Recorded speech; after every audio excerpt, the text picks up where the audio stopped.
Welcome to our final session this evening with Miss Sam Alex, and the topic that we have been doing from last week is nutritional marketing.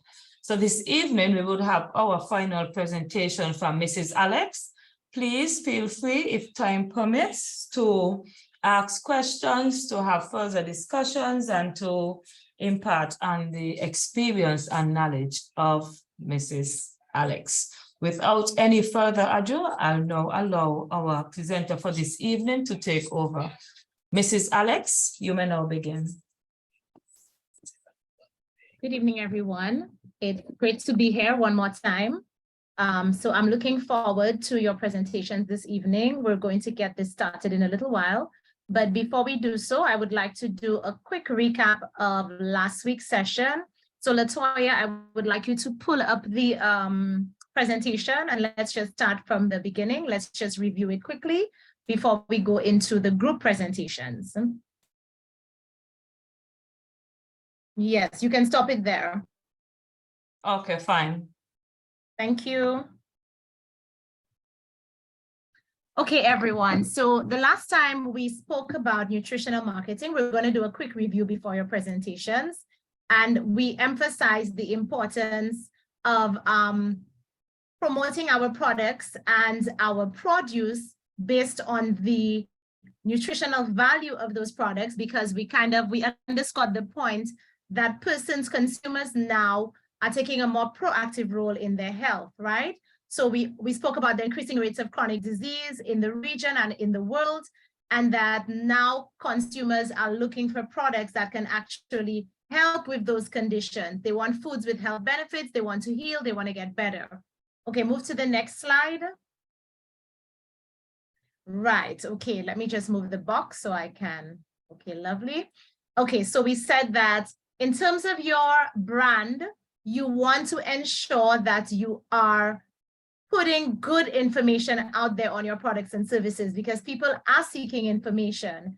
And so instead of looking for that information from another brand, another producer, another agro-processor, another farmer, you want to be the source of that information, because it's more than just a health trend now. People are not just eating healthy because they're following a trend. People are eating healthy because it is their lifestyle. And so it is a redefinition of the food market. So quick review, we spoke about nutrition information and statistics. We spoke about fortified food and drinks. And I'm sure you remember the little exercise we did in the breakout rooms where persons had to categorize various products that their business sells or produce.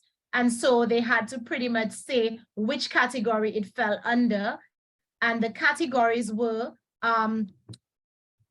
nutrition information and statistics, fortified food and drinks. All right, so fortified food and drinks, and green and organic food, and some of your food products for last Thursday's breakout room fell into those categories: green and organic food, plant-based diets. Go to the next slide, Latoya.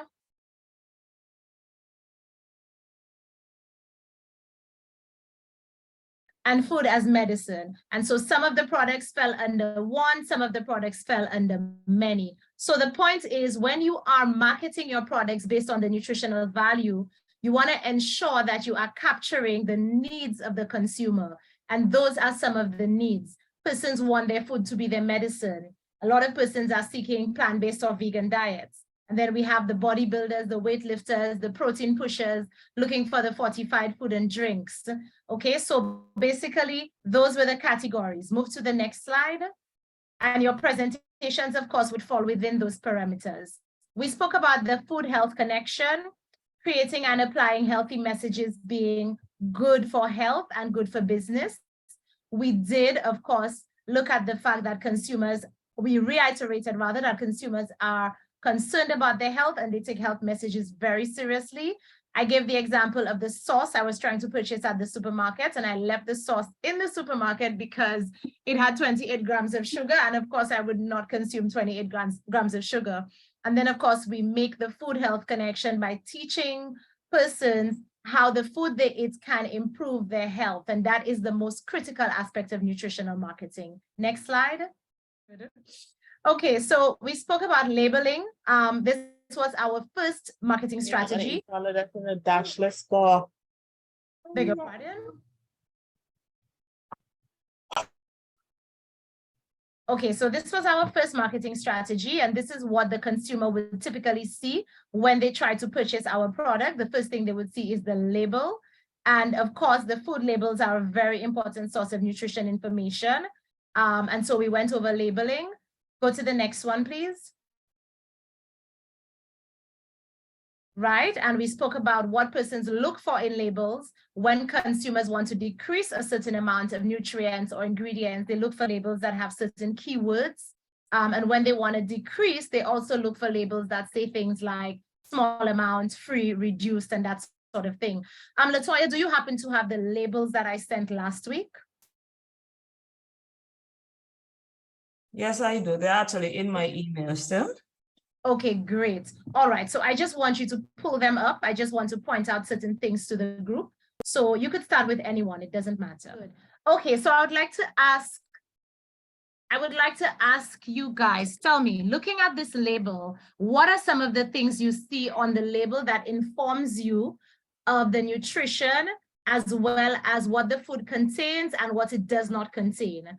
I would just like a few persons to point that out based on what we did last week regarding the labels. Look at this bag of Bob's Red Mill buckwheat and tell me what are some of the keywords that you see on this label that we highlighted last week.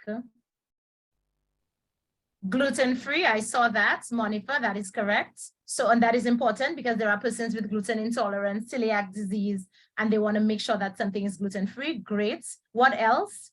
Non-GMO. Very good. Non-GMO, yes. What else do you notice? Organic, very good. Sherry Ann, yes. What else? There's one more.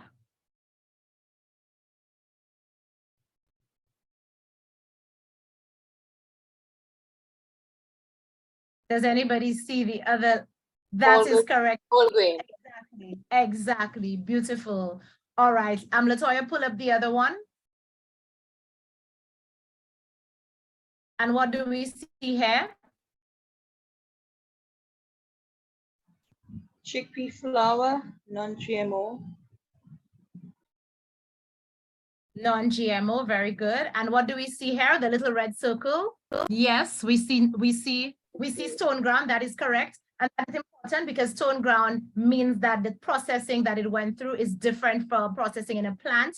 It's actually an ancient way of processing flour where it preserves more of the nutrients. So that is important. And what else do we see on the package? That little red circle. What do you know about that little red circle? Gluten-free. That is correct. Certified gluten-free. Okay, move to the next package, Latoya, the next label.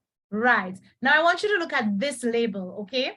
The labels you saw previously were imported products. This one is a locally made farine from St. Lucia, yeah? Now look at the label very carefully and tell me what you think that label is missing.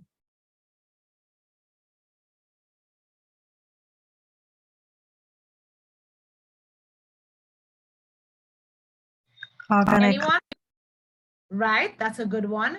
What else would you have included on that label?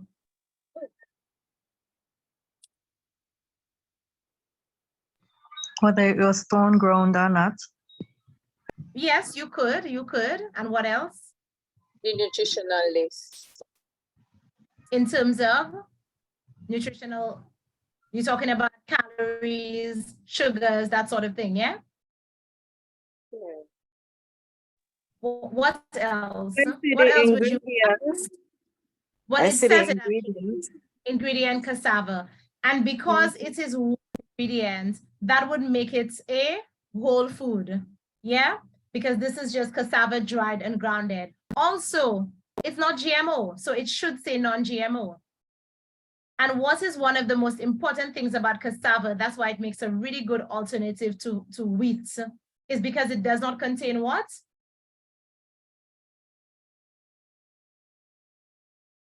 Does anybody say, let me hear? Gluten.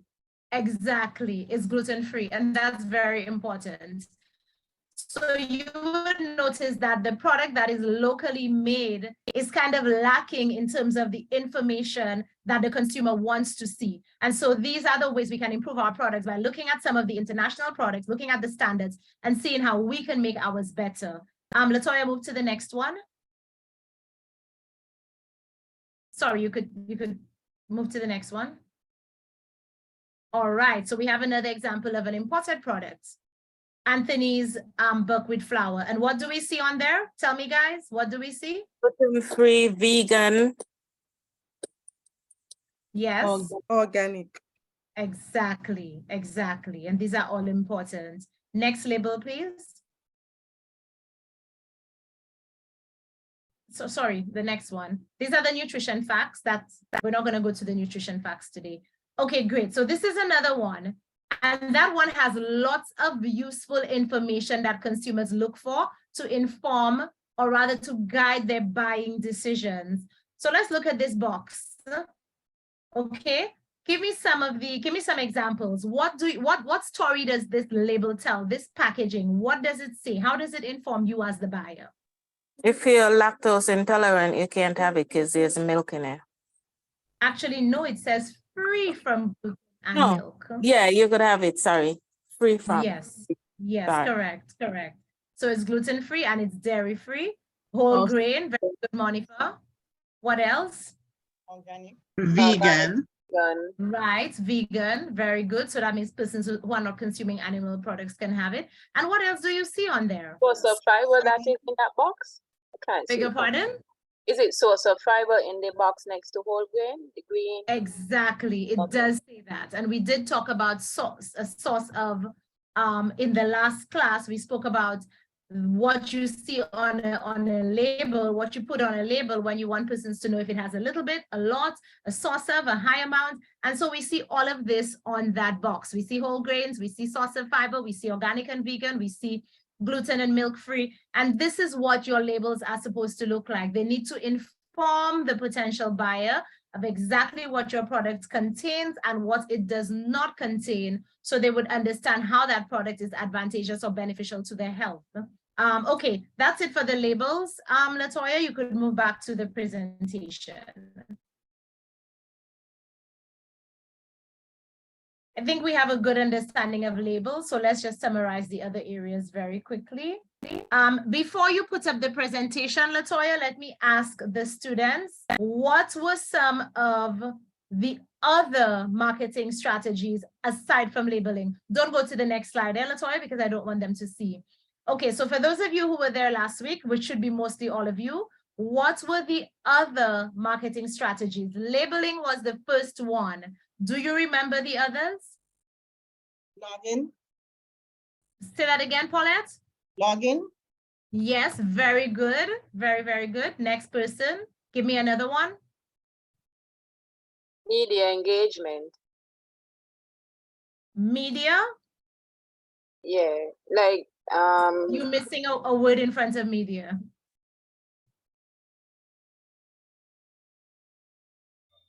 Social media. That is correct. Social media. Very good. Give me another one.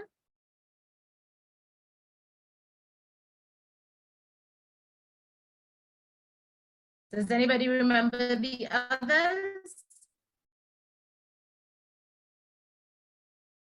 like influencing the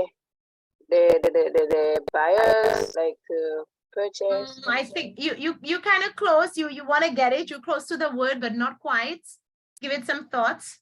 Something having to do with a website. That is correct. Websites. So we spoke about blogging, social media, websites, labeling, and there was one more. Does anybody remember the other one?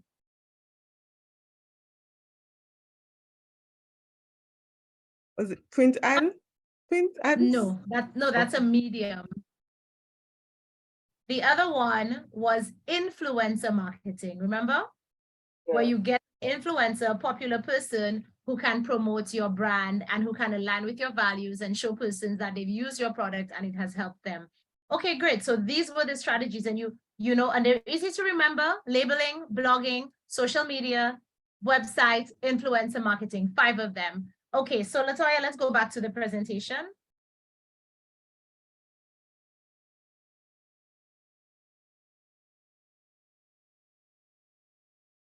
Great, and let's move up.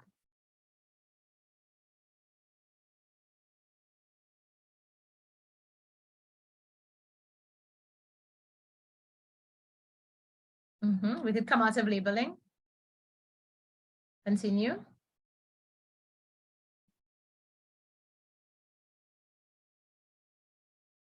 Continue. There we go. Here's the blogging. Next slide. Influencer marketing. Next slide. Build a website. Lovely. Okay, continue. We spoke about the categories of customers who come to you: the experts, the average, the beginner. These are the people you're targeting. Let's go on. As we're just reviewing, quick review. Great. So we're going to go to our new topic today, which is defining your USP. And we're just going to do this for about 20 minutes before we go to the presentations. So what is your USP? Let's talk about a USP. I know that some of you may have heard about a value proposition. And a value proposition is where your brand is positioned in relation to other brands on the market. Your unique selling proposition is a little more personal. And I would encourage every one of you who has a business or who plans on opening a business to ensure that before you even launch your business, you know what your unique selling proposition is. And if you've launched your business already and you don't have a USP, you want to take a look at the business and kind of go ahead and redefine or define your USP. It's not too late. Your USP is your unique selling point. It is that thing about you, that essence, that authenticity that makes you different from your competitor. So this is the marketing strategy of informing your customers about how your brand is superior to your competitors. So you may have a restaurant and somebody else has a restaurant, or perhaps you sell CMOS gel and another farmer sells CMOS gel and another farmer sells CMOS gel, or maybe 4 of you sell kombucha, or perhaps you sell local wines, or maybe you sell some cassava breads.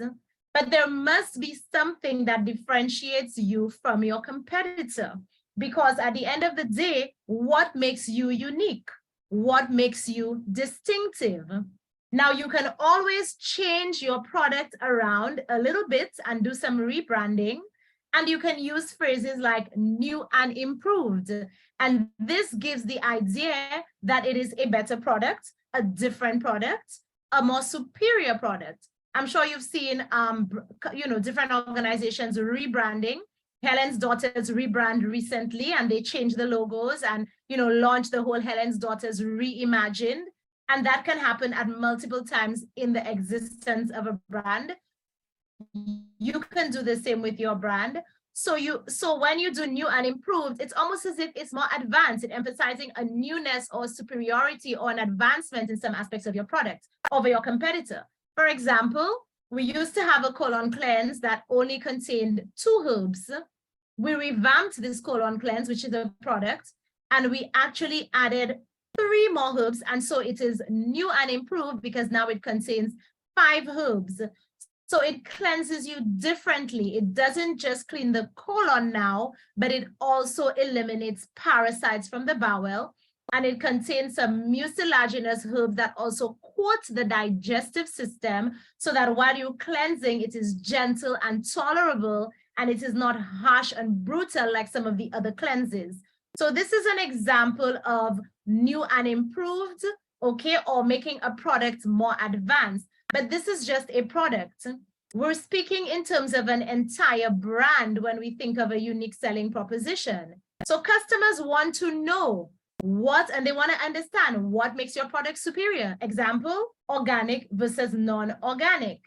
If you're selling organic products and your competitor is non-organic, it is not comparable because we're talking about glyphosate and pesticides versus no pesticides, okay? And I mean, we know this is a separate discussion altogether, but I'm sure most of you here who have an interest in healthy living and in eating healthy and farming would know about the harmful effects of pesticides, from developmental disorders in children to different types of cancers to all kinds of systemic malfunctions and more. So we know that a lot of persons now are looking for organic, especially as it relates to the dirty dozen. That's the foods that are more likely to contain the most amount of pesticides. Example, strawberries. I know we don't grow strawberries, but it is one of the examples that come to mind. I always say to my clients, if you're gonna buy strawberries, buy organic. It's the one time you want to make sure you have organic because they're loaded with pesticides.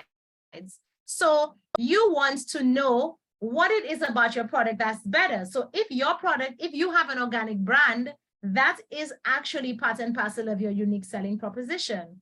So you need to understand the right way to position your products, and that can mean the difference. You don't want to blend in, you want to stand out. So I will use my company as an example because I think it's a great example of kind of ensuring that you stand out and that your unique selling point is clear and different. When I decided to open a business, a health business, there were other health businesses on the island. There were other health stores in particular. And I used to shop at all of those health stores. I always knew what I was missing. There were certain things that I could not find. For example, I would get a lot of supplements at the health stores, but I would not get a lot of herbs. And since I was suffering from a chronic disease at the time, I was trying to avoid the hexane and the additives and the preservatives and the gluten and the gelatin and the fillers found in conventional cheap, supplements. And I wanted pure herb. But I would go from store to store to store to store, and all I would get is protein powders, whey powder, and lots of capsules, but not actual herb powders, herb extracts, and dried herbs. So I said, if I open a health store, I am not going to sell supplements. Everybody is selling supplements. We do not need more supplements. We need herbs. And not only do we need herbs, but I realized that the majority of the products in some of the stores were sourced from India and the Middle East, very cheap brands that retail for $10, $15, supermarket brands, $25. But they were also, they were non-organic. And when I researched them, a lot of them were actually GMO brands. And a lot of them also contained heavy metals like arsenic and that sort of thing. So since my brand came out of being chronically ill, I understood the importance of ensuring as someone who's trying to heal that you don't want to be taking in heavy metals. You don't want to be taking in pesticides. You don't want to be taking in those preservatives and additives and those chemicals that can disrupt your health and actually prevent you from healing. So I said, you know what? I'm going to bring in organic herbs, strictly organic. I don't care if it costs more. It's only going to be organic. And so when I launched, the biggest selling point of the business is that we carry over 80 different varieties of herbs. I'm not talking capsules. I'm not talking those supplements in the bottle. I'm talking actual herbs. That was one. So that was part and parcel of my unique selling proposition. The second aspect was all of the health stores carried a lot of imported personal care products, as in shampoos, conditioners, creams, deodorants, and that sort of thing. When I changed my lifestyle to heal and go into remission, one of the things I wanted to avoid were toxins, chemicals. Now we live in an imperfect world, and it is impossible to avoid all chemicals, all toxins, all pollution, all heavy metals.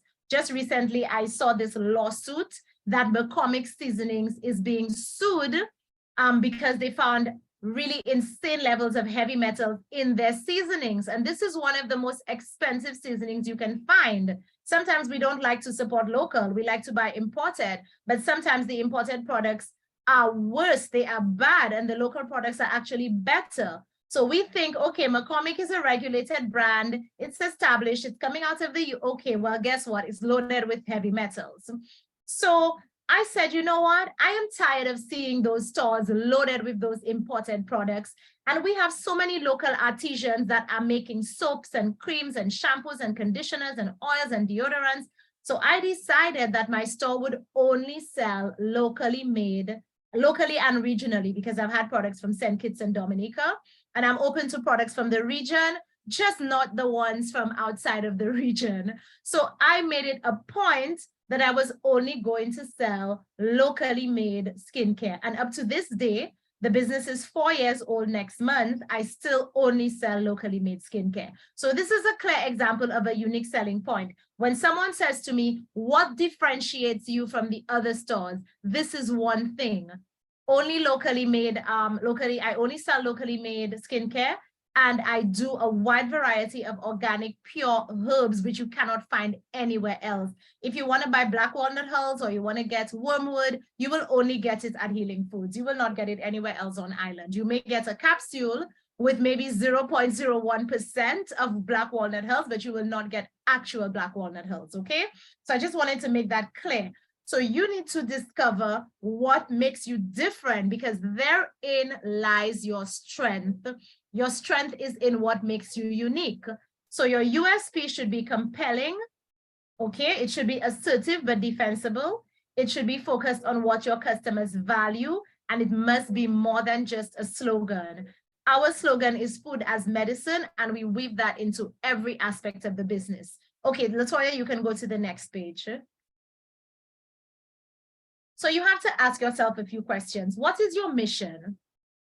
Do you just want to sell cakes, or you want to sell gluten-free products? What do you really want to do? Do you just want to sell CMOS gels, or you want to show persons that they can very easily and inexpensively supplement their diet with something as simple as CMOS that is so widely and readily available and yet so powerful? What really do you want to do? So you have to ask yourself these questions, and then you have to ask yourself, what makes you better than the competition? The competition may be better than you in certain aspects, because you may have things like, I don't sell whey protein. You could never get those proteins at the store. So my competitor may say, but we're superior than her because we sell those things and she doesn't. You know what I mean? But that's okay, because you have what you focus on. What is the next? Go to the next slide, please. Okay, so this is what you need to do to define your unique selling proposition. Make a list of all potential differentiators of the brand you sell.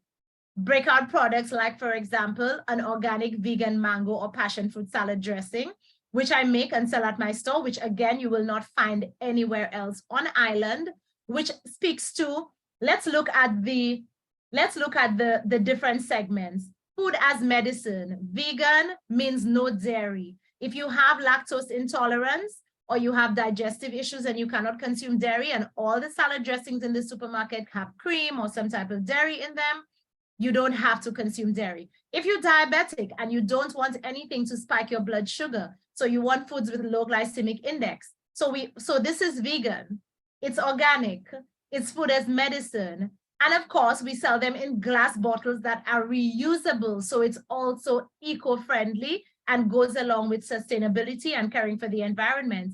This is what our brand is about. It's a green brand. It's a health brand.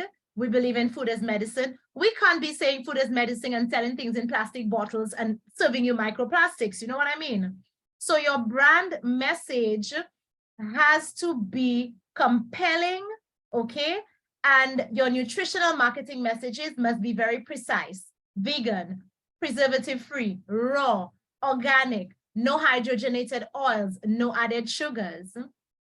Then you want to research your competition. Who are your competitors? I visited my competitors. I shopped from my competitors' businesses. I still do, because they still carry things that I don't carry that I'm interested in buying from them. So you need to know what they are. Look for the gaps you can potentially fill, which is exactly what I described in the beginning when I mentioned observing that there were not enough or any herbs available.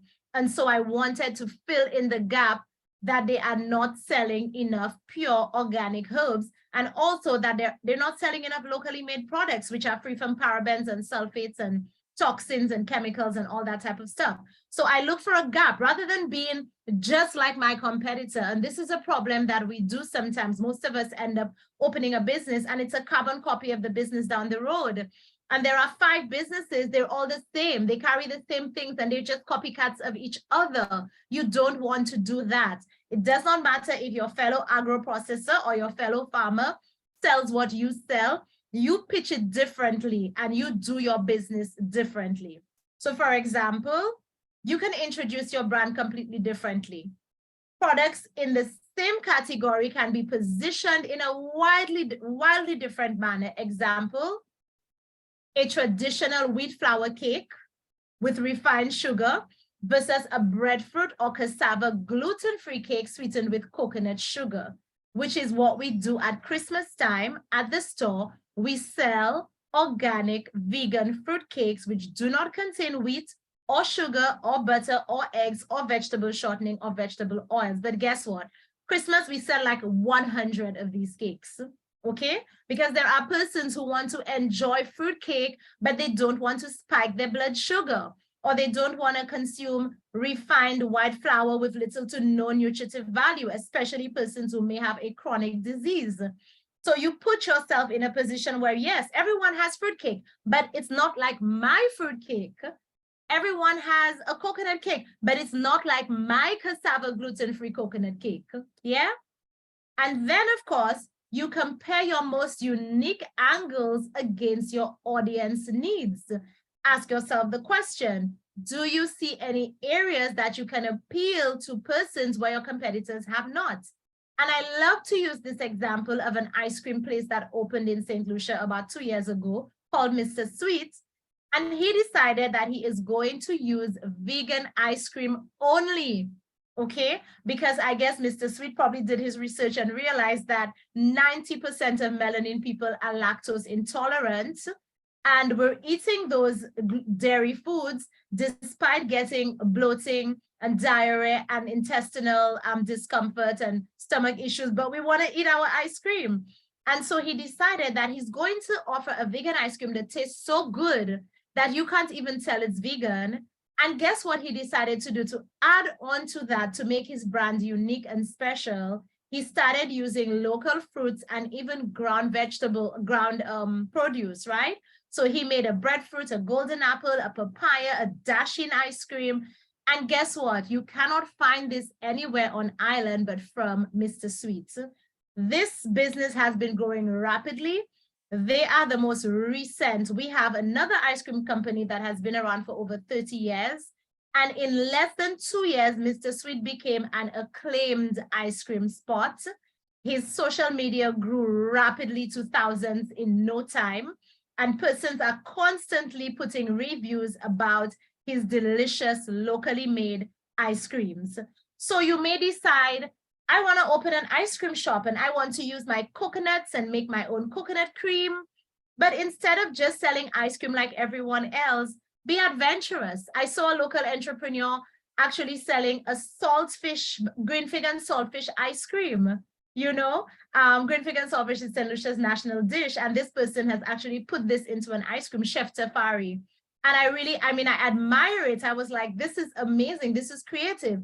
And so this is what you must do when you get into your agro processing. Whatever it is that you are going to sell, whether it's your produce or products that you make from what you grow and what you sell, you want to compare those angles and ensure that you are different. Latoya, you can move to the next slide.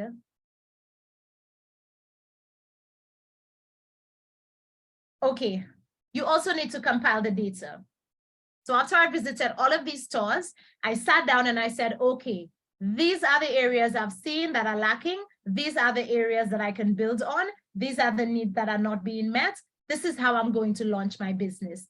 So you think about viable ways that it can apply across your business. And of course, I also made my business 100% cruelty-free, plant-based, which is different as well, because you will get whey protein and dairy products and milk products and so on in other stores, but you will strictly not get that in my store. So you use the same when you are going to prepare your unique selling proposition for your business. So let's look at a few unique selling propositions. I just listed a few I want to go through with you. A statement, you have to be memorable, yeah? A statement that can easily be copied. For example, you want your message to be backed by everything you do. So let's look at FedEx. A couple of years ago, FedEx had this slogan that said, when it absolutely positively has to be overnight. And that was a guarantee that you are going to get your product the next day. Of course, we know FedEx has changed and it's not like that anymore, but it is tangible because FedEx had the network and the infrastructure to get a package to its destination in record time. And it's the boldness of the claim that makes it memorable. FedEx is promising that they will deliver to you next day. Come rain or storm, you're getting your product the next day. Now, of course, we don't want you to overpromise and under-deliver, but we want to ensure that your unique selling proposition is customer focused, okay? So there was a diamond company, and their unique selling proposition was built on, basically, we're talking about diamonds, right? Okay. Let me just get the diamond one. Sorry, I put it on another page. Just give me 1 second. Okay, forget about the diamond. We're going to go to Salsa St. Lucia, which is a local dance company that I'm part of.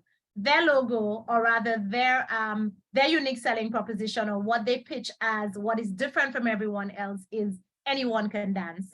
And it's a guarantee that once you come there, no matter what is your age, your stage, or whatever, we will teach you how to dance. And there are dancers in the group that are 80 years old and started learning in their 70s. So when you see someone at 80 dancing and you see a motto, anyone can dance, and you're like, I have 2 left feet, I don't think I can do that. But this company is giving you a guarantee that if you come, we will teach you. Then there was a coffee brand called Death Wish Coffee, and their logo was the world's strongest coffee. So basically, you are telling the customers, this is what you are about, and it is a guarantee that that is what they're going to get. So when Healing Food says food as medicine, this is their unique selling proposition. You will not come to Healing Foods and get anything made with wheat flour. The cookies, the brownies, the breads, the cakes, they're all made with either spelt flour or cassava flour or breadfruit flour or some other type of flour, but never refined wheat. And you will not get anything sweetened with refined white sugar. It's going to be agave or maple or stevia, or it's going to be coconut sugar, because you cannot promote a business on food as medicine while selling pro-inflammatory food. I mean, it is a contradiction of sorts. So you have to look for a proposition that you can build on and stick to. I have seen businesses here actually promote themselves as vegan, and when I go into this business, I see chicken in the fridge, and it's organic chicken or organic fish, and there's nothing wrong with that for persons who want to eat chicken and fish, but you cannot use vegan as a unique selling point and then sell meat products. You understand what I'm saying? Okay, so let's just have a little discussion on unique selling proposition. The persons in the group right now, tell me, what are your questions on this? Do you understand what a unique selling proposition is? And if you had to develop one for your businesses, which I would have loved to have you do if we had more time, do you think you can do that? If you think of your business right now or the business you want to create, do you know how this business is going to differ from your competitor? Have you already visualized that?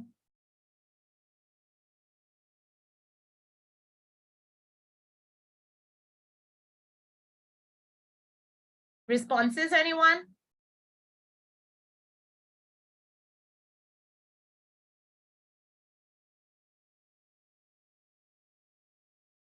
Me Y'all try a thing. I'm gonna use my goat. Okay, go ahead. Okay, I'm looking at my business. The name will be From Kid to Goat.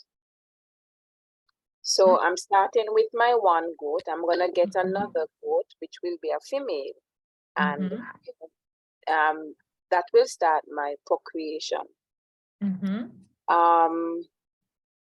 in that I want to make sure that I focus on like the proper feeding, housing, Mhm. things like that. I don't know. So basically, okay, let me see if I understand you well. So you want to show that your process of raising your goods until it gets onto, it's to sell the meat, right?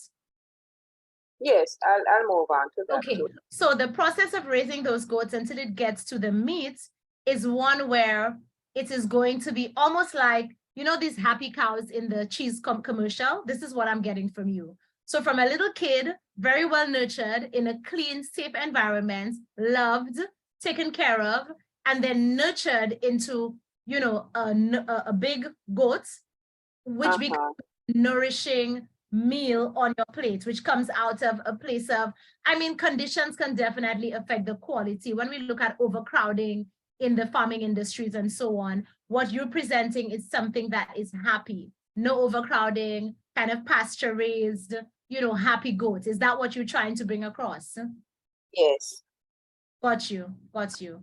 I like that. And I actually love the name. I love the name From Kid to Goats. I like it because, you know, we think of kids as a child, but it is a baby goat. But to put it in a logo that, you know, I have this goat from a child and I'm going to raise it like my child, well taken care of, well cared for, properly housed, nurtured, fed in a healthy fashion so that when you get that meat, you're getting all of this positive energy and nurturing that went into this kid that grew into a goat and ended up on your plate, correct? Correct, because looking at some persons who presently rearing goat, I mean, like where they have them, some areas can be unkept. To me, yes. Yeah, so you know they don't put any interest in, you know, as if like, you know, caring as if like they are human, Yes. like not really treating them like human, but you know, the rearing area, the housing area, shelter Well, they area, have to be treated humanely, you know? yes, So should what? be well kept. Yes. Proper feeding, I mean, Mhm. the immunization coverage and things like that. Absolutely, absolutely.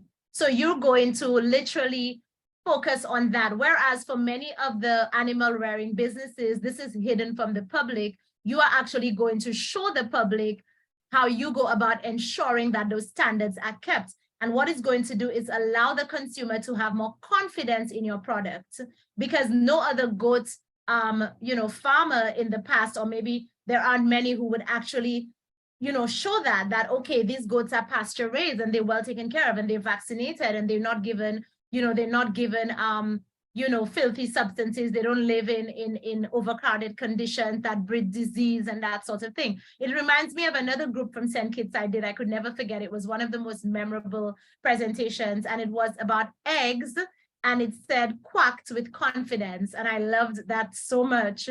It reminds me of that. And yes, I see this better marketing for goat milk, of course, because if you're doing kid to goats in a nurturing, loving, and humane environment, then naturally the milk is also going to be healthier. The meat is going to be healthier. And that's what people want. They want that guarantee. That's what you're going to give them. Thank you so much for that contribution. I like that. Very well said. Thank you. You're welcome. Would anyone else like to bring up their brand? It's a good time for us to look at it and kind of critique, you know, kind of give you some tips on, you know, how you're going to present, what is going to be different about your brand, what is your unique selling proposition?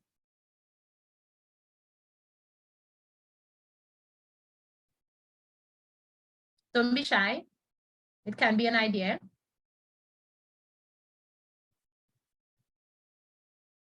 What is your tagline for your business? What do you plan to use? Maybe you have not thought about it. But okay, if not, do you at least understand the concept of the unique selling proposition, why it's important, and why it's necessary for you to define yours even before you launch your business? Because it kind of gives you it makes you clear on what it is you're trying to accomplish, who you're targeting, how you are different, and the manner in which you're going to present your products and services. Everybody clear on that? Show of hands, everybody clear, so we can move on. Any questions? Okay, I see that. All right, wonderful. Good, good. Show of hands, everyone. Okay, great. Wonderful. Okay, so we're gonna move on to the feature of the evening, and that is the presentations. And Latoya, I'm going to leave it entirely up to you to present the groups in whatever order you choose, groups 1 to 5. And of course, after each presentation, we are going to discuss the presentation and we're going to critique as well, I will, and we will talk about ways it could be improved and that sort of thing. So feedback is going to be provided after each group. So let's get to the presentations. Hi, okay, thank you. So I guess we would go in order of the group. So we'll start with group 1. Sounds good. So I just want to note that when the group starts to present, I would like you to give, to say the name of the group, group 1, the members of the group, and what you are going to be presenting. And you are going to indicate whether it is food as medicine, fortified food and drink, you know, sustainable or green and sustainable, green and organic, or plant-based vegan. So you are going to indicate which category it falls under. You're going to state your name and the names of your group members, okay? And of course, whatever product or produce that you will be presenting. So go right ahead. Group 1, take it away. Just leave it for 1 second, please.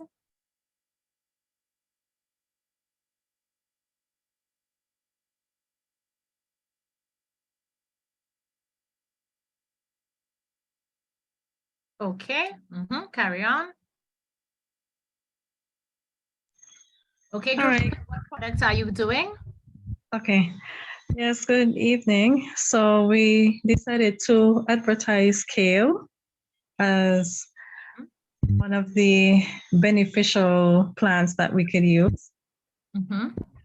I would say we fall in the category of plant-based and vegan, if I'm not mistaken. So these are... Hold on, is that the only category it falls under? The one... That's medicine, I'll help too. Okay, thanks. So go ahead. Yes, go ahead. No, I just added that. I just help you, food and medicine. Okay, and who's this person who helped out? Is that a group member? Yes, I am. Okay, great. What's your name? Desiree Ward. Okay.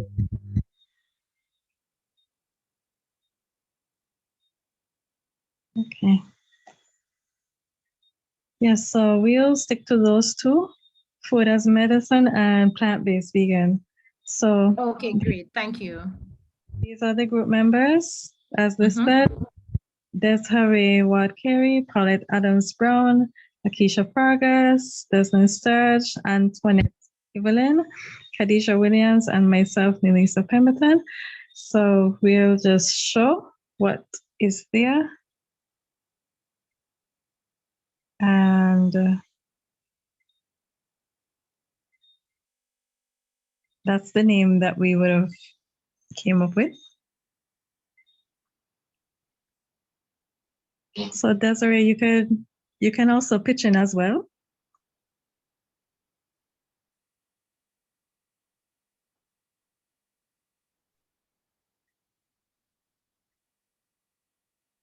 So go ahead. So you're not reading it? Oh, I thought we were doing it together. Sorry. No, go ahead, read it. Oh, okay. All right. So we had the overview here, which is saying the magical dark green leafy vegetable kale.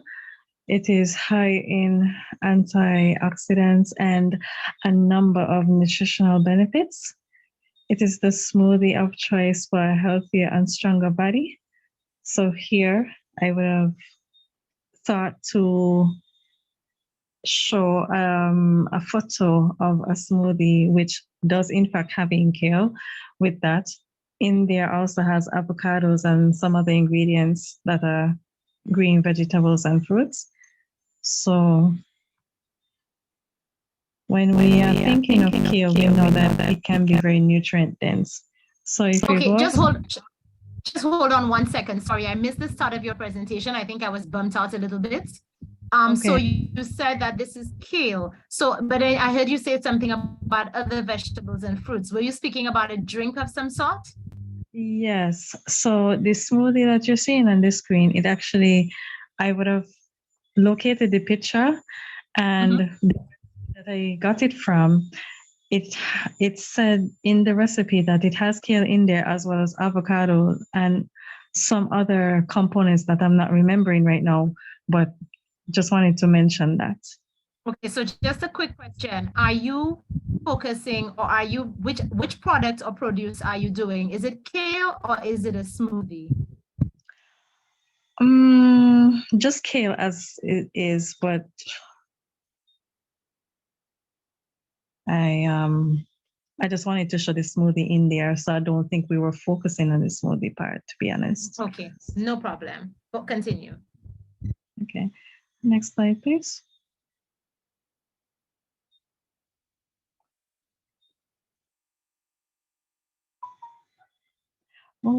Yes. All right, so here, which shows that there are 43 grams of calories, 2.92 grams of protein, and 4.1 grams of fiber. And there should be another part in there that says 100 grams of kale contains that, but I'm not seeing it. But it should have been in there though. But anyway, we'll keep going. Okay, so we have the benefits listed as it tones the skin and gives a healthy glow with carotenoid precursors to vitamin A and collagen production. It aids in weight loss. So it is low in calories and rich in fiber, as mentioned earlier. It gives a boost of energy from its mineral and iron content, and it also improves bone health because it has in minerals such as calcium, magnesium, phosphorus, and vitamin K. So we're seeing here that it's also nutrient dense when it comes to these various minerals.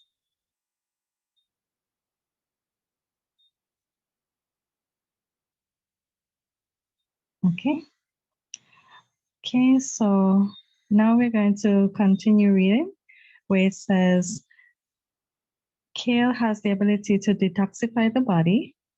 It also helps with bowel movements, and it will also reduce inflammation, which we would have heard earlier can be triggered by other foods. So it can be anti-inflammatory.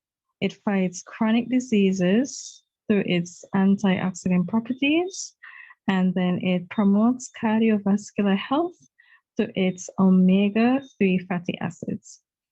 So there's more than one benefit here, and it is showing for those people who are trying to avoid being laden with toxins that they can use kale to detoxify their body as well as to promote the elimination process when it comes to bowel movements. And that's about it. Thank you.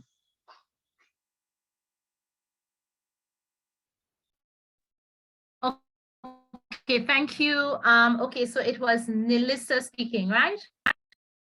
Nelissa, yes. Nelissa, okay, all right. Okay, Nelissa, I have a couple of questions for you. The presentation that you just made, what marketing, what nutritional marketing method is this?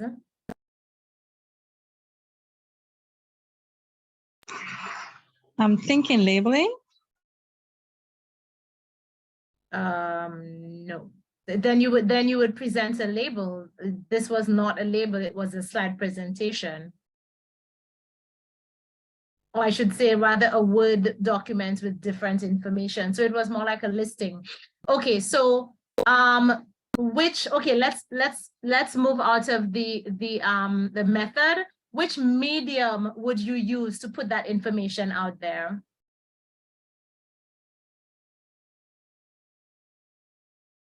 The rest of the members that contribute from the group. Media. Who's making that contribution? Sorry, I'm not seeing the name. Desiree Who? said social media. Desiree said social media. Desiree, okay. And Desiree is a member of the group, right? I Yes, see I you, am. yes. Okay, great. So social media. So you would put this on Facebook and Instagram, yeah? Yes. Okay. And in terms of the so this is the medium. In terms of the method, this would be would that be something that you put on a, well, obviously it is not influencer marketing. It is not a label. So you would be promoting kale on like your page and you would present the information in that fashion, yeah? Yes. Okay, question for you. Do you think that it is too lengthy to put on social media? No, I don't think so, but I guess, How would you present it, as a slide that you go from one to the next? yes, slide, where the Mhm. slide will pop up, in that style on its own Mhm. with a little catchy music in the background that will draw them to, listen and watch. Wonderful, Desiree. So my question to you is, why did you not present that tonight? Why didn't group one present the actual slide with the music for social media? Because what I saw was pretty much a Word document with information on the benefits of the product and the picture of a smoothie, which is kind of a double message because I wasn't clear whether you were doing a smoothie or kale in the beginning. And so what should have been there was a huge picture of some nice green kale and some purple kale and different kale varieties, and with your music and your nice slide, and you just let the music run. So what you presented there was information about kale, but it was not in a nutritional marketing format that you can just put on social media. In other words, the information is great, but you would have to develop it further. And instead of putting the picture of the smoothie, which is kind of distracting from the kale, what you can do in the end is list ways in which you can use kale. And you can say in a smoothie, in a saute, in a stir fry, in some cold pressed juice or that sort of thing. And so it was a little distracting because you were talking about kale, but there was a smoothie on the screen. And so you want kale to be the star because, like you said, kale the green king. I did not see that green kale featured. The information was good though. The only thing I would like to point out is that you said that kale is it's a precursor, right, for carotenoids. Do you understand what a precursor is? Do you think that the typical reader would be able to understand what you mean when you say a precursor in your? No, so we will have to break down. Okay, so the question was the wording of your post. If you say that it is a precursor for carotenoids, do you think your reader would understand what you mean by that? No. Right, okay, I thought so. And that is one of the things I want to just point out. And I mean, it's for the future for you to implement when you're doing posts. This is for everyone. You have to be very careful with the wording because you need to understand that you're dealing with everyday people, not necessarily people who are knowledgeable in nutrition or food science or whatever. And they need to be able to understand what you mean by precursor. Now, kale contains certain like carotenoids, right? Now, the body converts B-carotene into vitamin A, okay? So B-carotene is a precursor for vitamin A. The body does not need B-carotene, but it needs vitamin A. So rather than saying it's a precursor, you can probably just say it helps the body, it helps to convert vitamin A in the body, or it helps to, that sort of thing when you say the word precursor, like how serotonin is a precursor for melatonin. Serotonin helps your body to produce melatonin. You get where I'm coming from? So just careful, so that persons are like, what is she saying? This is too complex. I don't understand this, okay? But aside from that, the information was good. It's always tough to be the first group because you don't have somebody else presenting to kind of compare and make changes.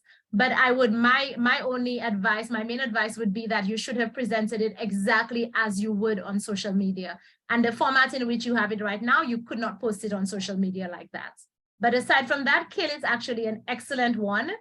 And kale is very popular in the Caribbean, loads of nutrients, can be used in so many ways, very versatile, has a good amount of protein, good amounts of calcium. The dark leafy greens have antioxidants, carotenoids. They are really powerful nutrient powerhouses. So you certainly can do a really great post about kale for sure. So that's a good one. Okay, and of course, we all need some more dark leafy greens in our diet. Let's move on to group 2.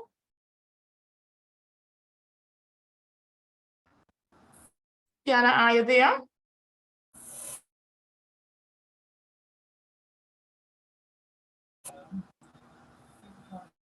Shiana?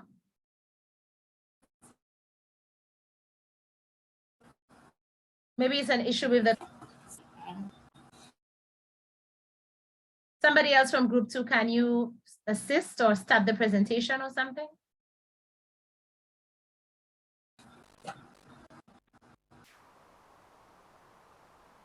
Okay, in the interest of time then, since let's already have the video, I'll start with it. Yes, or we can move to the other group. Is group 2 ready? Is group 2 ready? Okay, let's move to group 3, please. Because it's already 7:14 and we have 4 groups to go. So let's move to group 3. Okay, so group 3, I'm going to move to your video now.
Okay, so I'm assuming everybody got to view it this time? Yes. Okay, so we had to play it directly inside of the app instead of going into the folder. Okay, just one more time, please. I would just like to see the video one more time. So just run it one more time, please. It's nice and catchy, but I just want to get, they see the information.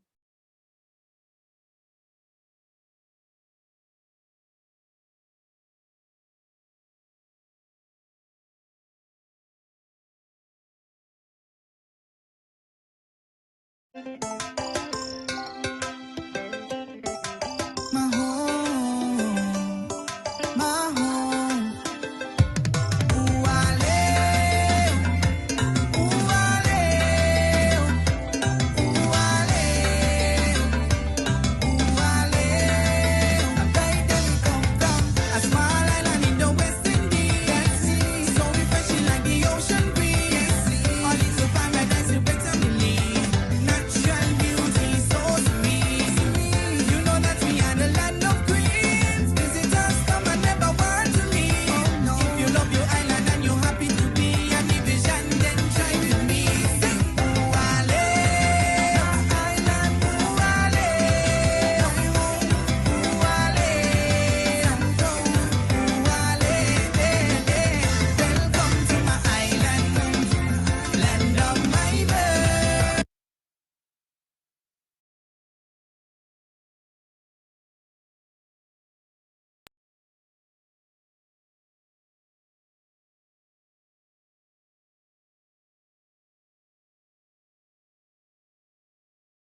Okay, carry on. Group 3.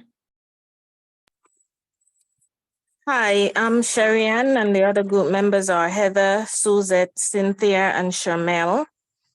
And we did the avocado coconut oil.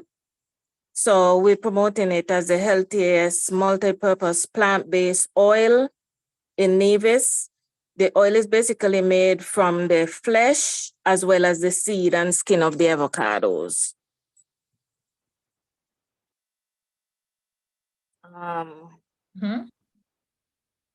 So you could use the oil for cooking, you could use for your skin, you could use for your hair. This oil contains vitamins A, B5, B6, vitamin C, D, I, and K. When you use the oil for your hair, it promotes hair growth, helps fight dandruff, provides strength to the hair, repair damaged hair, provide shining to your hair, moisturize the hair and your scalp, and it also hydrates the hair. Some of the ways that this oil helps benefit your skin: it moisturizes and nourishes, relieves inflammation from cirrhosis and eczema, it prevents and treats acne, accelerate wound healing, treats sunburn to the skin, reduces the sign of aging, improves nail health, and improves the overall health of your skin. So basically you would ask, what can avocado oil do for me? Avocado oil, when ingested, it promotes digestive health. It's a great source of oleic acid. It reduces cholesterol levels, reduces blood pressure, improves eye health, helps prevent gum disease, reduce the symptoms of osteoarthritis, and promotes wound healing. When you use the avocado oil to cook, it adds great flavor to your food. And the health benefits: it is an excellent source of antioxidant, essential fatty acid, minerals, vitamins. The oil moisturizes, I already said that, it moisturizes skin. The avocado coconut oil contains beta carotene, protein, lectin, and naturally triggers the production of collagen, which is responsible for tightening of your skin and preventing wrinkles and other signs of aging. Hello? Yes, go ahead, we're listening. So basically, if you're looking for an overall multi-purpose oil, I would say the coconut avocado oil is the way to go. All right. Thank you, ladies. That's it? Yes, ma'am. All right. Okay, well, I did enjoy the video. It was very catchy. I love the music because it gave this really nice Caribbean feel, and it, the caption did say, out of Nevis. So you are talking about your oil from the islands. And of course, every time we think of the islands, we think of health, we think of wellness, we think of sunshine, vitamin D, we think of nature, we think of flora and fauna, and mineral baths. And it kind of gives you that feeling where it takes you to that place of, oh my gosh, tropical paradise. And so in terms of an international appeal, it certainly has that. And even for the persons from the island and the region, it has that nice feeling. In fact, I love that song, and I will need the handle on that song. It's actually our promotion for Independence 40, so. Ah, I see. Okay, very nice. So I love the music. Oil. Was actually quite nice as well. I'm not sure if it's an existing product or something you plan to do, but it's an existing product. Ah, I see. Okay, very nice, very nice. And of course, avocado being what I would call one of those wild fruits. And when I say wild fruit, I mean something that grows in nature with no need for fertilizers or, aiding nature in any way. what to put that in is like two superfoods, avocado and coconut combined. So I think it's a product. And it's basically a whole food, because with this avocado, we use the flesh, we use the seed and the skin.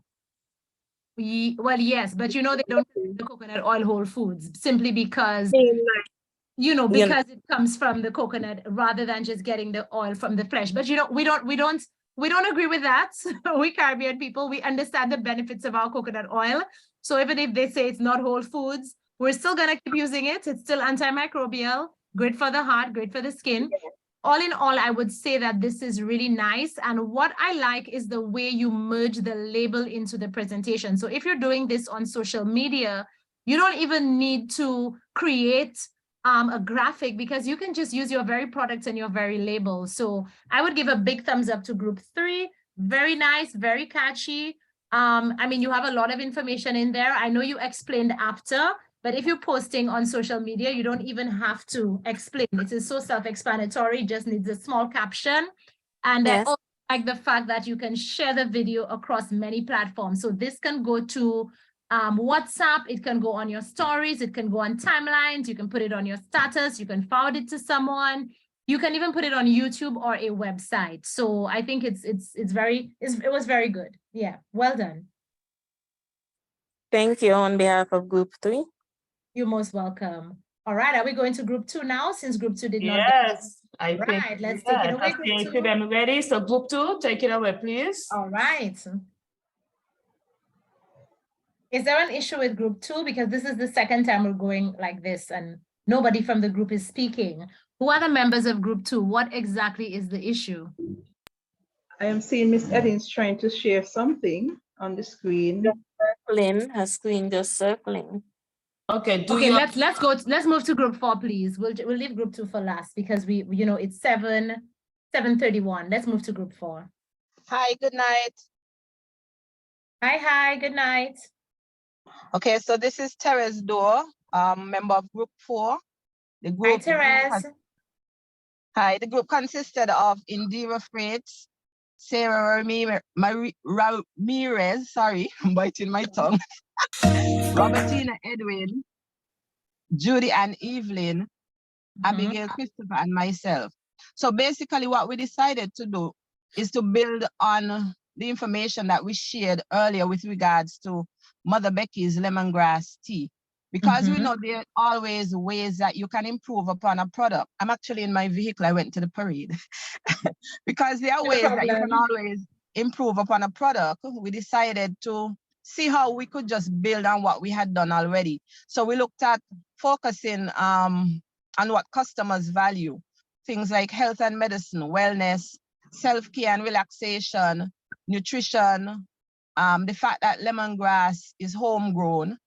The target audience, we wanted it to go outside of the scope of just being used when you're sick, you know, you have a flu and you want to get better. We wanted it to be able to reach outside of that audience. So we're looking at health enthusiasts, persons who are into self-care, and, you know, basically persons who just want to start healthier routines in their lives. So we put a little video together and then we shared it amongst ourselves. We also had a poster and we did some back and forth with it. And so we critiqued it. We looked at where we could change a bit of information, put something in, take something out. So we look at the new points to basically figure out how could we relaunch the video, because we wanted it to be real and relatable. So we looked at putting the actual theory into practice. So you're going to see the video and the poster. Sounds good. Go ahead, Ms. Duncan. All righty. So can you see it now? Yes. Yes. Okay. Okay, and so basically you would see the information that is presented on the poster, and we've already gone back to the drawing board and made some of the print bigger, different color, more eye-catching, that kind of thing, because we kept thinking, okay, if we're going forward, we have to keep improving. So that poster has already been redone, just not shared yet. Okay, awesome. I'll move to the physical. Okay, now to play the video? Yes, yes. Yes. What? Oh, yes, yes, yes, seeing it.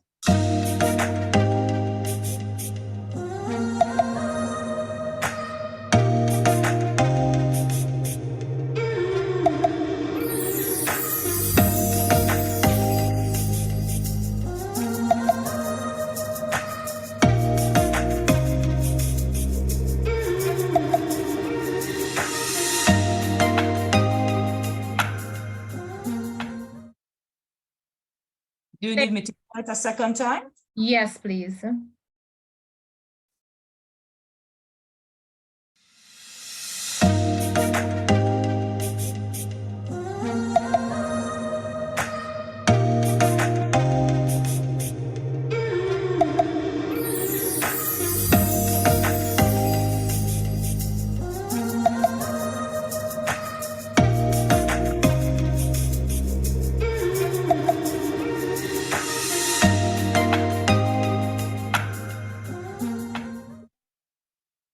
Thank you.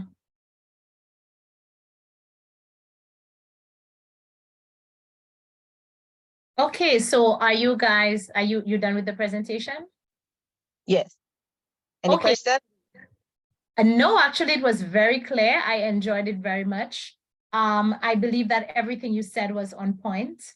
The tea ad itself, just short and sweet, exactly as it should be on social media. It was very clear. So I mean, I really enjoyed this one. Just a quick question. I noticed there was a bottle and some tea bags. Is it that the teas are sold in two forms, in liquid form and in the tea bag dried form? Yes. Okay, So lovely. you can actually draw the tea bag and drink it hot, or you could actually get it as a cold, nice iced tea. I like that. That itself is very unique. And I hope that is something that you're going to put in your unique selling proposition. You don't really see people brewing local bush teas as iced teas. I love the iced tea concept, really nice.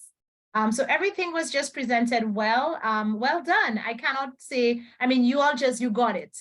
It was clear in terms of your medium. You could spread it across many mediums. It's vegan, it's food as medicine, it's locally grown, it's sustainable, it's non-GMO, it's organic. You know, there are no pesticides in the lemongrass. It's so many things. It is just, it's just a wonderful concept. I love even the herb that was selected has so many uses, so many functions, and again, locally grown. So well done. Hats off to you guys. Let's move to the next group. Very well done. Bravo. Thank you on behalf of Group 4. Awesome. Okay, so group 5. Who do I give privileges?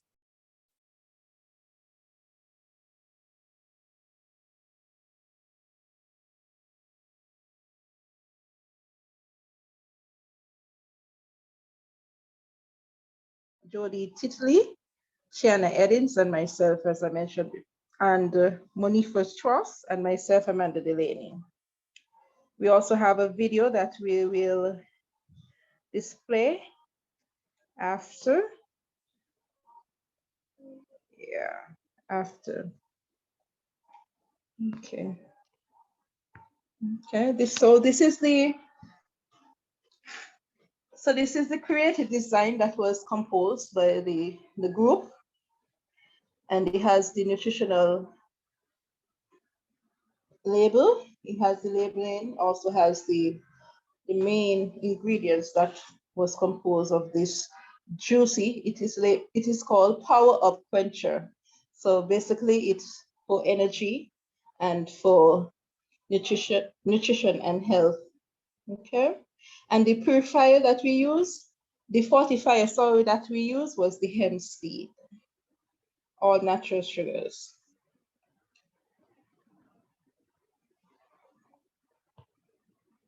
Mr. Can you have the video? Let me see if I can showcase the video. Okay, before you, before you move to the video, I just want to have a look at the label. I was trying to look at it more closely because it's not big. So I was trying to read everything. So, yeah. Okay, let me put it back up. It can be expanded. I was trying to read it clearly, you know, to see Okay. it, to read it. All right. Let me look at the ingredient list. We have, what do we have there? the ingredient list. Can you just go to the ingredients?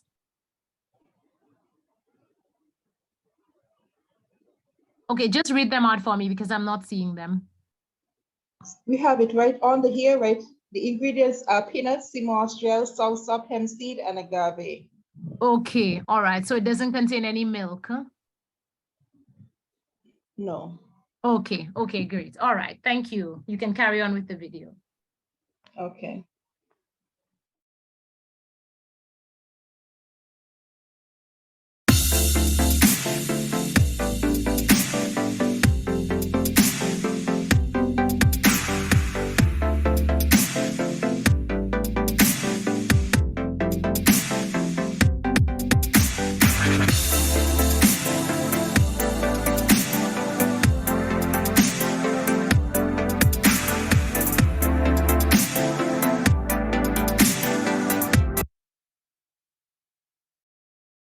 Okay, so I'll play it one more time.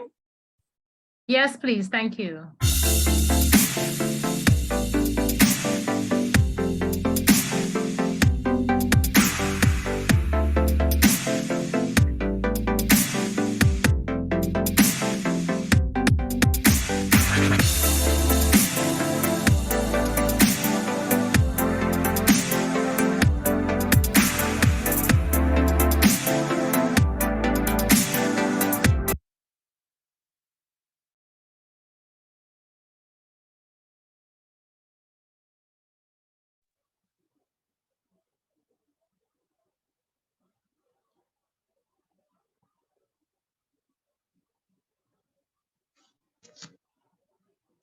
Are you finished with the presentation?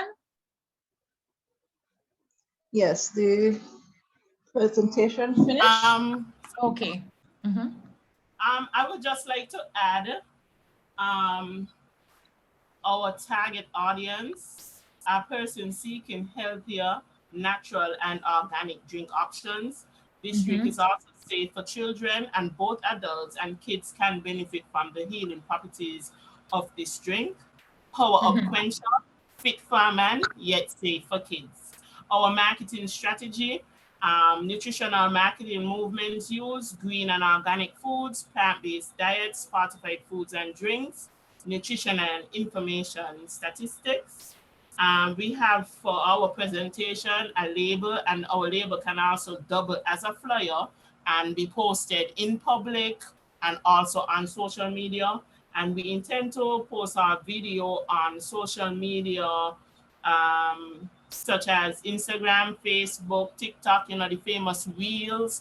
So we're gonna try to tap into that. Also share to influencers to post to boost sales.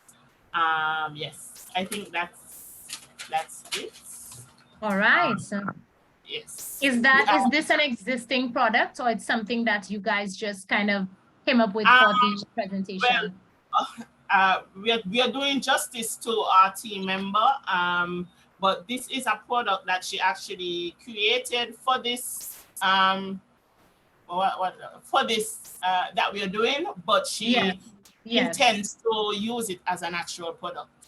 That's amazing, because I mean the look of it and everything, and the thought that went into creating this, you would swear that it is a product that is actually existing already.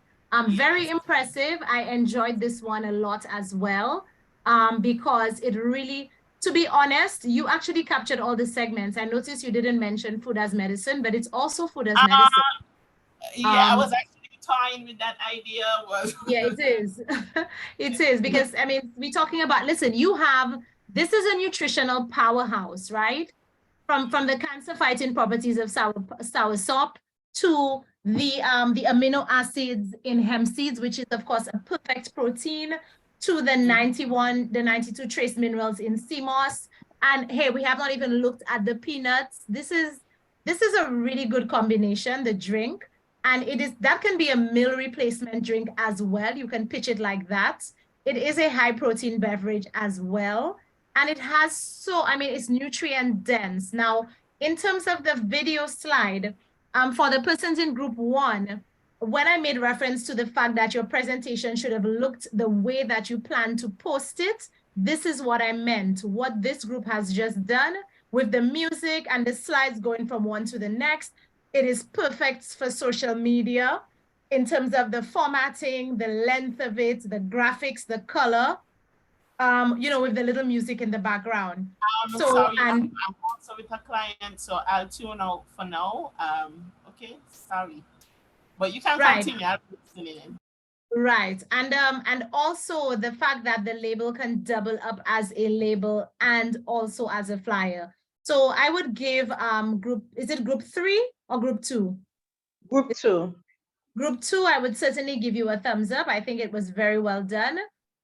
So good job, very good job. I mean, you know, it actually makes me want to blend CMOS gel and hemp seeds, which I have all of currently, and actually attempt to make this drink. It looks really good. And the thing is, with the hemp seeds, you don't even need to add milk because you can make milk out of hemp seeds. So well done, guys. Good job, good job. Let's go over to the last group. Okay, so group 5, take it away. Privileges were granted.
Okay, can you play it another time, please?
Group 5, will you be presenting any additional information?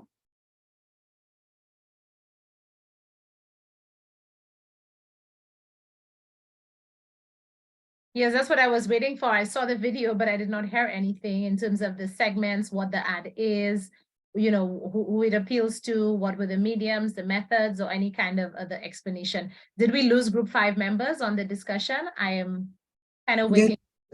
Good night, everyone. So what we used was Instagram Reels for social media. What we're selling is lemongrass botanical essential oils, which can treat skin disorder, lower bad cholesterol, can be used as a mosquito repellent, help to fight cold and flu, stimulates the kidney, and is used for massaging for blood circulation.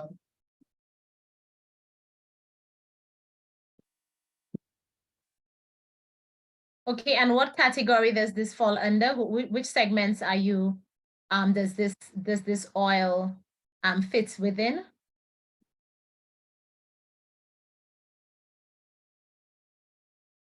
Is it fortified food and drink? Is it food as medicine? Is it plant-based diets? Is it a green and organic movement? What does it fall under?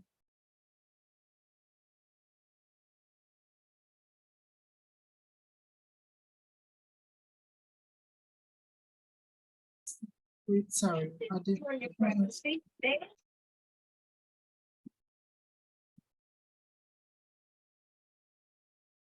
Group 5 members, are you guys hearing?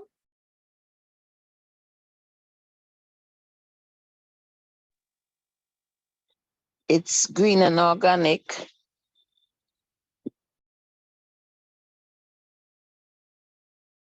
Yes, green and organic, and what else?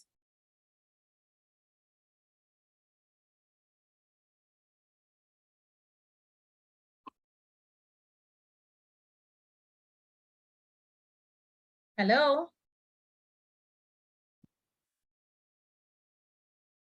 Come on, group 5.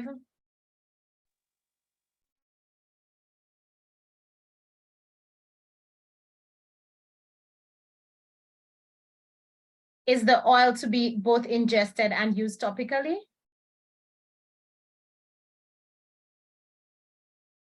Latoya, is there an issue with the group 5 members? Because I'm sure there's more than one person in the group. Someone can answer. Yes, yes, it is.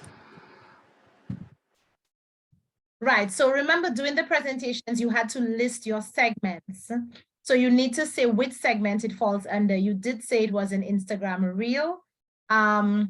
So it falls under, what does it fall? Just go over what segments it falls under.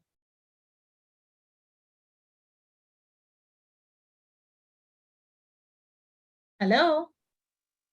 It would actually fall under several because it could fall under food as medicine, because as you said, it's going to be ingested and it's a topical. Well, I was asking if it's going to be ingested and a topical, because that question had not been answered. I was asking if it is for both or one. Yes, I said yes. Okay.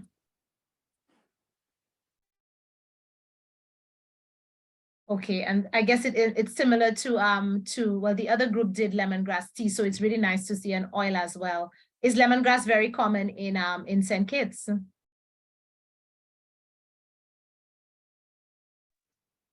Yes, it's Okay. All right. Well, as an Instagram reel or any type of even like it would be perfect for the stories as well, because it's only 30 minutes. I think the video is nice. In terms of the uses, the benefits of the oil. So, you know, in the video, and it's short. It's so short that I almost feel it could have a little more. You know, it kind of leaves me hanging, but the information is in there and it's quite clear. And again, another locally grown herb, which is very versatile, lots of uses. And it's always good when an oil can be both topical and ingested, because sometimes products are made for ingestion only. Sometimes products are made only for the skin, you know, so it's good that it has that versatility. My other question, and of course it's a label, I like to see the labels being portrayed. Does the oil have any other ingredients aside from lemongrass oil? What else is in there, if anything?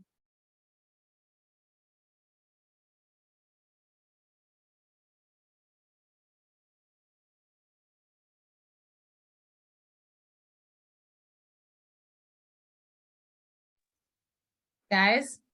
I don't recall us discussing any like carrier oil or anything like that. As far as I know, it's 100% lemongrass. Okay, because I'm trying to determine if it's an infused oil or it is, you know, like you said, 100%. Okay, is this an existing product or something that you guys just came up with for the presentation?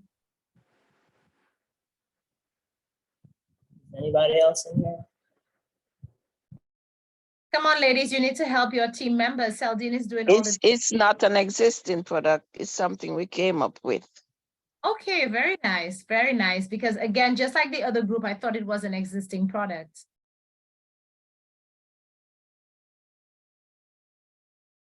Okay, very good. So why lemongrass? Does someone in the group sell it as a herb, or it's just something versatile that's common in St. Kitts and you decided to choose it?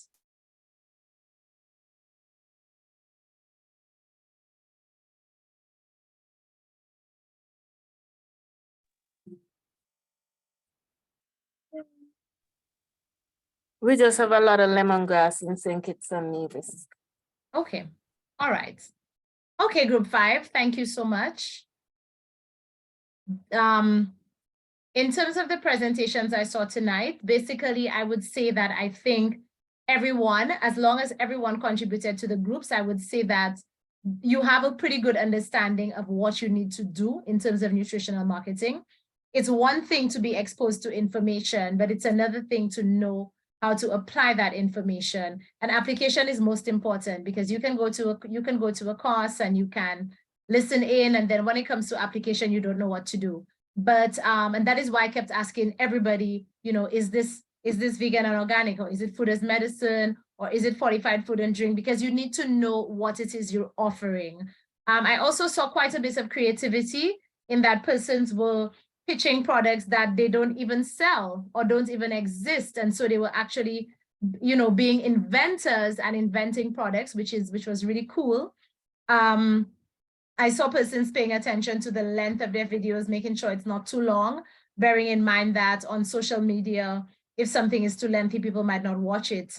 There are long videos that they will watch, but it depends on what it is. If it's something where someone's doing something, an action video, you know, maybe a workout video, something catchy, they may, but they would not want to watch a video about oil for a whole 2 minutes. And so you seem to have a very clear understanding of that. And even in terms of the labeling, I was also impressed to see that persons actually went ahead and tried to make a label. I know sometimes persons shy away from the labels. So I think all in all, it was a good exercise. In terms of everyone, I would say made an effort. And you did overall, everyone did pretty well. I'm sure that you would apply the advice where necessary in terms of pitching your own products when the time comes. I like the fact that group one simply did produce. Not everyone is an agro processor, not everyone will make something. So you can do the same for kale or Chinese cabbage or tomatoes or cucumbers or passion fruits, just as you would for a product that you actually make from your produce, like the lemongrass oil or even the CMOS, you know, power beverage. It's like a power brew, you know, with all of those wonderful ingredients. So all in all, I would say that it was a very good effort on the part of everyone. And I would say well done. Thank you. Most welcome. Before we close, because it's time, it's exactly 8 p.m. Does anyone have any questions that they would like to ask? Anything clarified, or is there any aspect of the material that was not clear or you did not understand and you want it to be reiterated or explained in a different manner?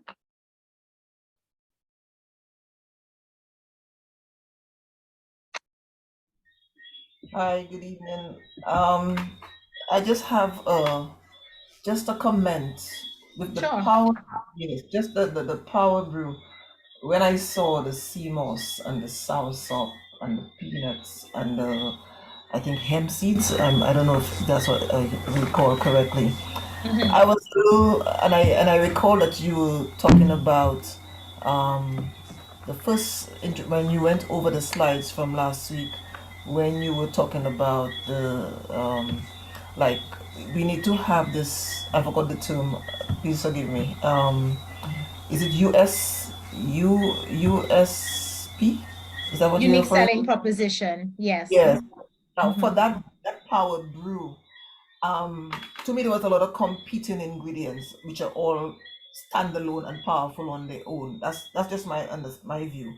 And I'm saying I don't know if she was really pushing the CMOS part of it or pushing the soursop part of it or the hemp seed part of it, because it was everything is jumbled up into one.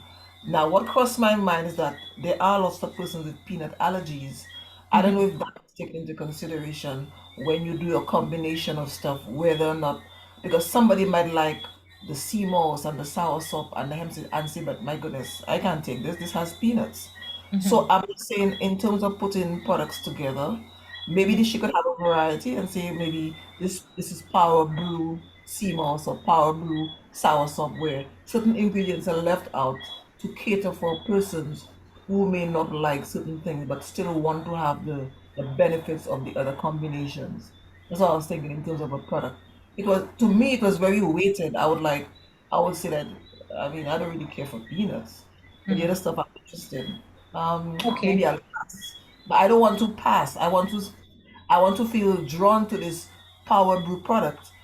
So if you give me options, then I can say, oh, I don't want the one with the peanut. I just want the one with But this. Robertina, remember, every group was supposed to present one product. And so I don't think it's fair because you don't know what else the brand carries. She presented one product and it doesn't mean that they...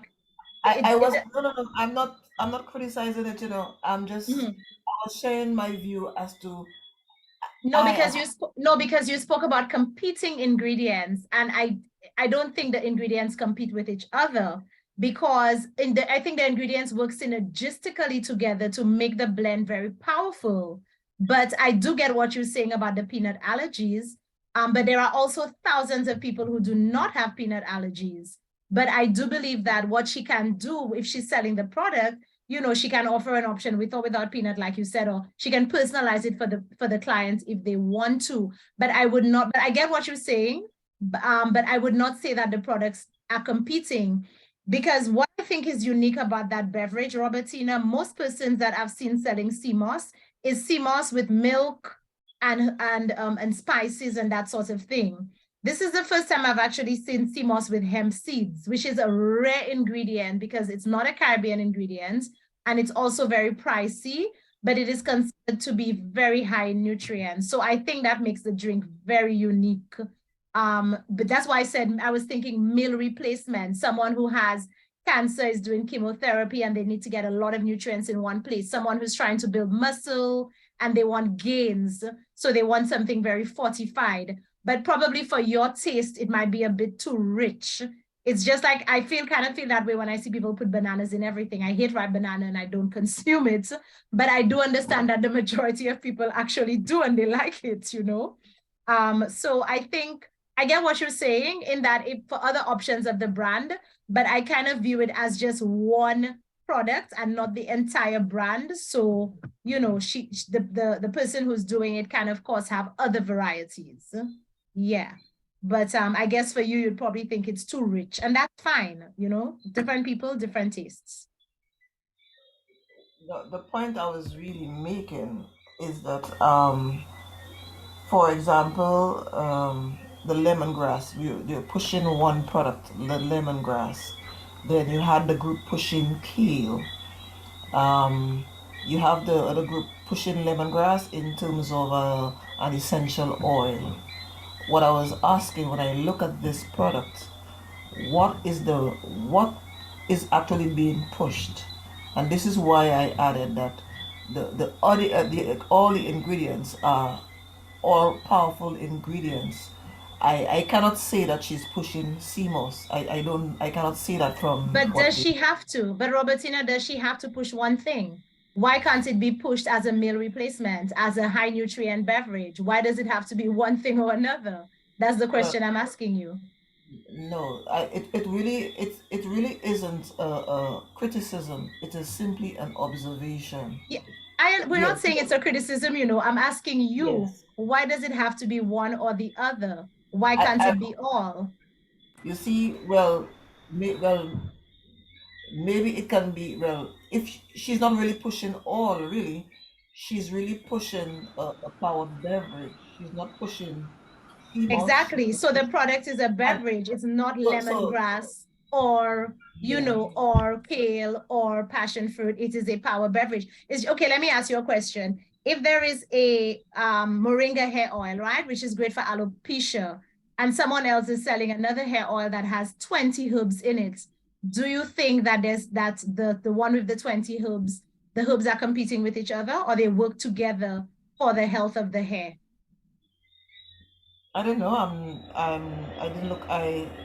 When you say, because you're looking at one product versus multiple products. No, you're looking at one ingredient. That is the difference. It's not a product. It's the ingredients. You can have 5 ingredients in a product, and that's what the product is. A superfood product, just like chocolate coffee with like 3 different types of mushrooms in there and chocolates, because you're getting the benefits of the mushrooms with the chocolates. So I think what the disparity is that the other person's focused on one product with one ingredient, but she has one product with several ingredients, and that is okay as well. It doesn't mean they're competing, they're working together. That's what makes them as potent and powerful as they are. But I mean, I get where you're coming from, but I do not agree that that it's not focused or that they're competing. I think it's beautiful that it's actually several ingredients in there. The ingredients complement each other. Okay. All Thanks. right. Anybody else? Would anybody from the group who presented the drink like to add anything to what Robertina is saying, in the sense that she finds that the ingredients are, or, Yes. Well, as I said, the owner and the real mind behind it is not with us tonight. So I'm just trying to do it justice. But with the peanut, we did discuss that she should do an option without peanuts for people who have that allergy. So yes, I of know she course. knows about that. And it's a power-up drink. This is a drink that's meant to give you energy. So we weren't focusing, yes, we weren't focusing on one ingredient. We wanted it to pack a real punch. It's fit for a man, yet safe for kids. So we wanted something that we are gonna give the energy. You know, when I give my boyfriend, I want him to be able to lift me up when I come home. So yeah, we want the hemp seed, we need the soursop, we need all of those ingredients. And of course, Shiana, like I was saying earlier, it is to what you want the drink for. For example, someone can drink it as a meal and not even, let's say you having digestive issues and you can't really digest food very well and you want to do liquids, instead of buying Ensure, which is loaded with sugar and preservatives and that sort of thing, you can actually have it as meal replacement, or someone who is suffering with an illness. And quite frequently when persons are healing, they're placed on liquid diets, and yet it does not contain the dairy and so on. So personally, I think that it works very well. It's like a super brew. And that's the reason for the hemp seed also, to double as milk. And so people who's lactose intolerant could enjoy this drink. So yeah, so you can pitch it to from people who are building muscle, people who have busy lifestyles, don't have time to cook, and they just want to drink on the go, people who work out and they need that strength to lift the weights, construction workers who are doing hard grueling work, you know, because that's why people buy Subligen, you know, with the milk and all the preservatives and everything else. So yeah. So anything, yes, and I see Desiree's comment sometimes along a produce cannot stand by itself. Well, yes, exactly. I think it's comparing two different things. You're comparing a blend of products, a blend of ingredients versus one type of produce. You know what I mean? It's like a single herb we sell at the store, hibiscus, versus a blend with 15 herbs for high blood pressure. Yeah. Anything else? Any other contribution?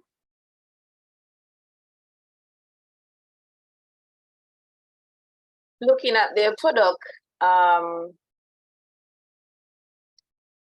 too, I mean, the protein content, let's say, I don't even remember if they say it was a true product or whatever, but let's say it was a true product and you had certain type of patients in hospital.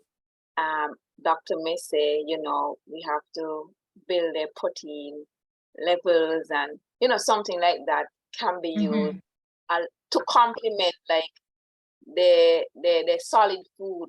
I mean, you know, if these persons are malnourished, so you know that, you know, with the additional products with it, yes, it complements it. Absolutely. And it's fighting cancer too, I have the soursop. Yeah, it's multi-purpose. All right, thanks for that. Anything else?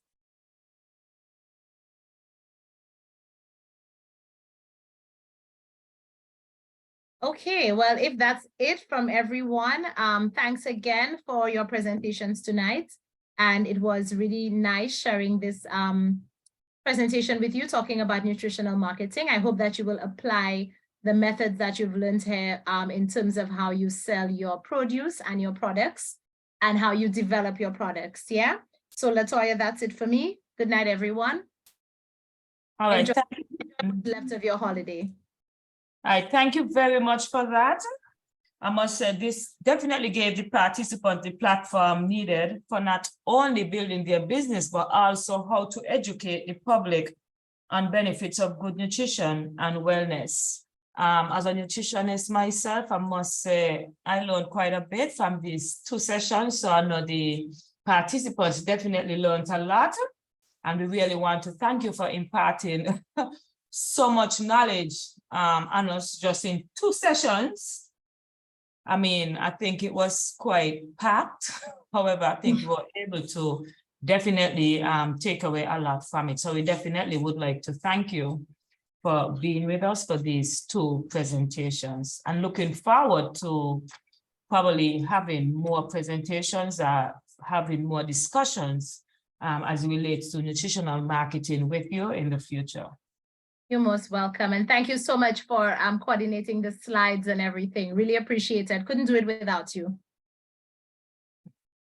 All right, ladies, thank you as usual. I'll see you on Thursday as we get into food safety. Have a pleasant evening. Well, continue to enjoy the rest of the night. For those of you who went to celebrate Independence Party, do have a pleasant evening, everyone else. Bye. Night, night. You Bye. too. Bye.